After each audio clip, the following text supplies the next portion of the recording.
Il y a des jours dans le calendrier juif qui ne sont pas seulement que des dates. Ce sont des révélations, des fissures dans le temps.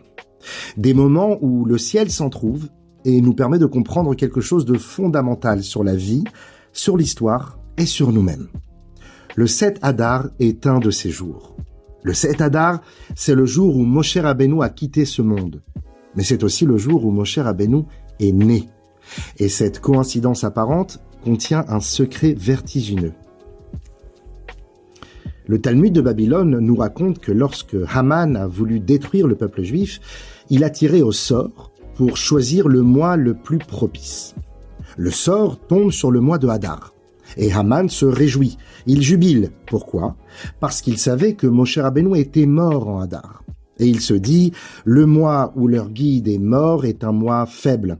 C'est un mois sans mazal, c'est un mois vulnérable. Il pense avoir trouvé la faille.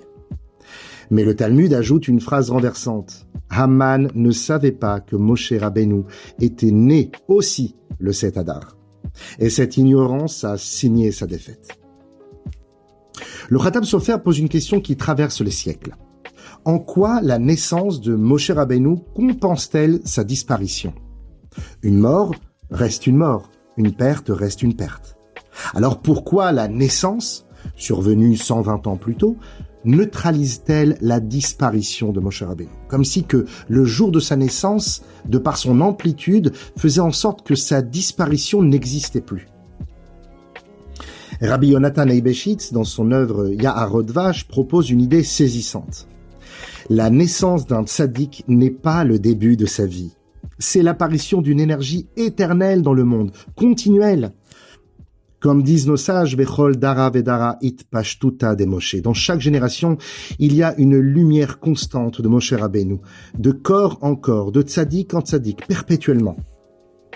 La mort concerne le corps, mais la naissance révèle la mission. Et une mission divine ne meurt jamais.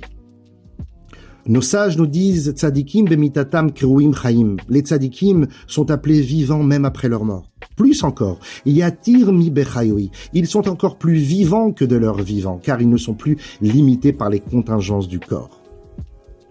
Mais il y a quelque chose d'encore plus troublant.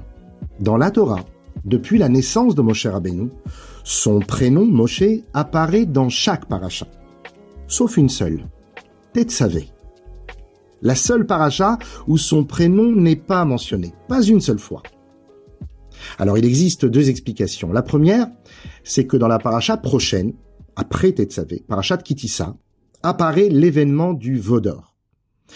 Et Moshe Rabbeinu, pour empêcher la disparition du peuple juif, s'interpose entre Dieu et le peuple et dit à Hachem, si tu les effaces, alors efface-moi de ta Torah que tu as écrite. Mechanina misifrecha asher katavta. Mais la parole d'un tzaddik, même sous condition, doit se réaliser. Alors tu seras effacé de la paracha qui vient juste avant Kitissa. Misifrecha asher katavta, du livre de la paracha que tu viens d'écrire juste avant, paracha Tetzavé. D'ailleurs, nos sages font remarquer que le terme Misifrecha peut être lu par Misefer Kaf, le 20e livre, la 20e paracha depuis le début de la Torah, c'est la paracha de Tetzavé. Cela dit, le Zohar explique que la disparition du prénom de Moshe Rabbeinu dans la paracha de Tetzavé est reliée justement à la date du 7 Adar qui tombe généralement en cette période. Mais réfléchissons. Comment est-ce possible ?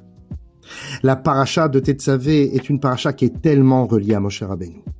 Elle parle des vêtements du Kohen Gadol. Elle parle du Mishkan qui a été construit par Moshe, agencé par Moshe.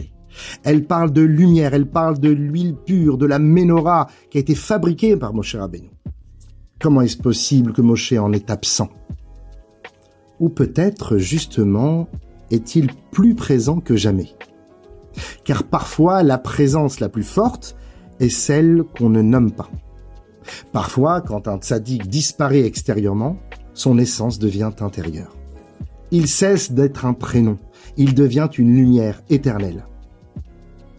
Le rabbi développe un enseignement saisissant. Lorsque Yaakov Avinu descend en Égypte pour rejoindre Yosef, il plante des cèdres.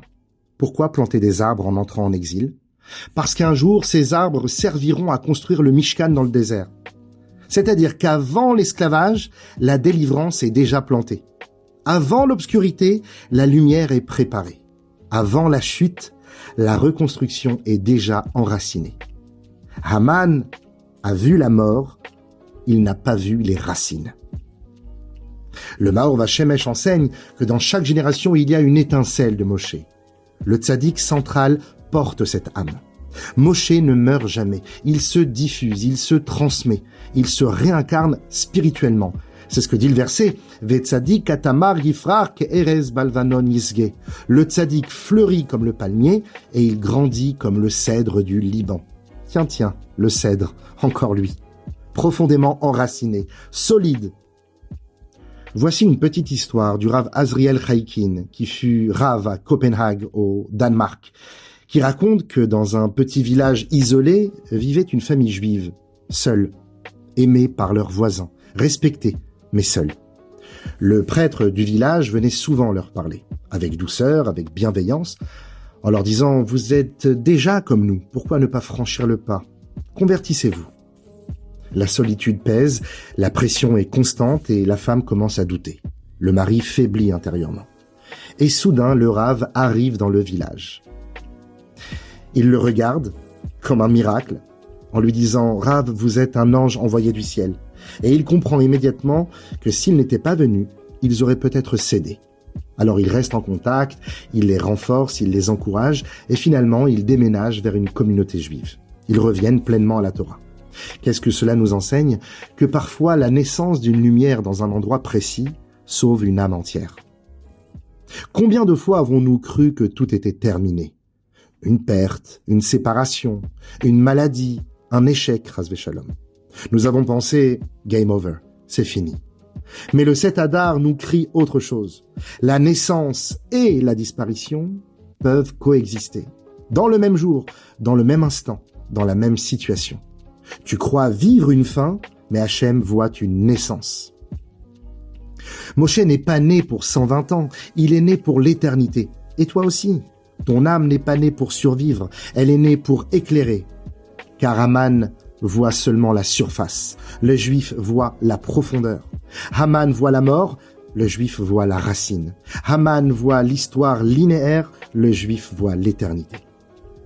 Alors, chers amis, quand vous traverserez une obscurité, que je ne vous souhaite pas évidemment, quand vous aurez l'impression que quelque chose s'éteint, rappelez-vous du 7 Adar. Rappelez-vous que la naissance précède la disparition. Rappelez-vous que les cèdres sont déjà plantés. Rappelez-vous que Moshe Rabbeinu est né pour l'éternité. Et que vous aussi, respirez un petit peu. Le ciel prépare déjà votre lumière. Toujours.